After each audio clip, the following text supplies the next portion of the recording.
NEET paper leak पर राहुल गांधी ने केंद्रीय शिक्षा मंत्री धर्मेंद्र प्रधान के इस्तीफे की मांग की, जिस पर अनिल विज ने तीखी प्रतिक्रिया देते हुए कहा कि ये तो राजनीतिज्ञों में कॉमन सी बात है, इस्तीफा मांगने में कौन सा कोई वजन लगता है। उन्होंने धर्मेंद्र प्रधान की तारीफ करते हुए उन्हें सबसे काबिल मंत्री बताया।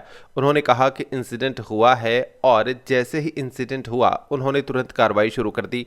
कार्रवाई की जा रही है और लोगों को जेलों में डाला जा रहा है। खड़े होकर कह देना इस्तीफा दे दो, ये तो बड़ी आसान सी बात है, कोई भी कह देता है। बात तो काम करके दिखाने की होती है। ये तो राजनीतिज्ञों में बड़ी कॉमन सी बात है। इस्तीफा मांगने में कौन सा कोई वजन लगता है, ये तो मांग कर लिया जाता है।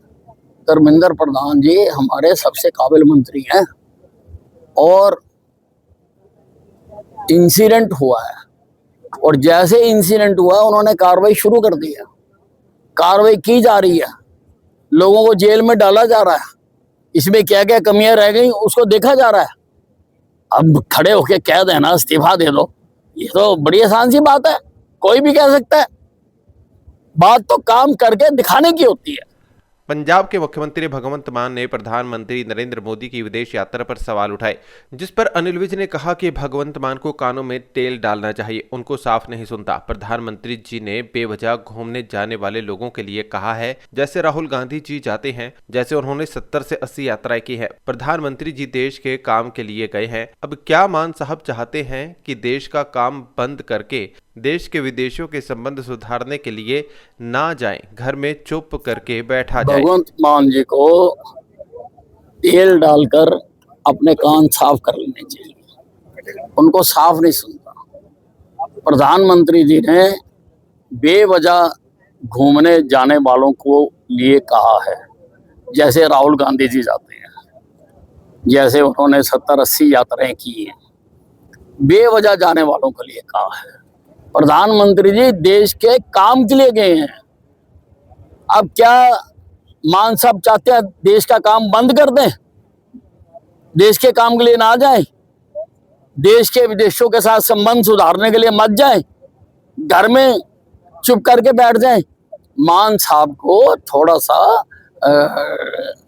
समझ लेनी चाहिए बात। ये दशक दुनिया के लिए आपदाओं का दशक बनता जा रहा है, मोदी ने कहा। अगर ये स्थिति जल्द ही नहीं बदली गई तो बीते दशकों की उपलब्धियां व्यर्थ हो सकती हैं। दुनिया की आबादी का एक बड़ा हिस्सा एक बार फिर गरीबी में डूब सकता है, जिस पर प्रतिक्रिया देते हुए हरियाणा के कैबिनेट मंत्री अनिल विज ने कहा कि दशक कैसा भी रहा हो, लेकिन हमारा देश सुरक्षित हाथों में है।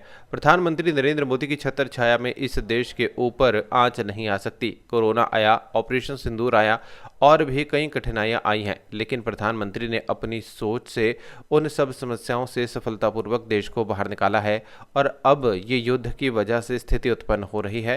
प्रधानमंत्री बिल्कुल सुरक्षित इस समस्या से देश को बाहर निकाल लेंगे। दशक कैसा भी रहा हो, परिस्थितियां कैसी भी रही हों, हमें पूर्ण विश्वास है कि हमारा देश सुरक्षित हाथों में है। प्रधानमंत्री जी की, नरेंद्र मोदी जी की छत्र छाया में इस देश के ऊपर एक भी आंच नहीं आ सकती। कठिनाइयां आई हैं, कोरोना आया है, ऑपरेशन सिंदूर आया है, और भी कई कठिनाइयां आई हैं, लेकिन प्रधानमंत्री जी ने अपनी सोच से उन सब से सफलतापूर्वक देश को बाहर निकाला है। और अब भी अगर ये जो युद्ध की वजह से परिस्थिति उत्पन्न हो रही है, प्रधानमंत्री जी देश को बिल्कुल सुरक्षित इससे बाहर निकाल ले जाएंगे।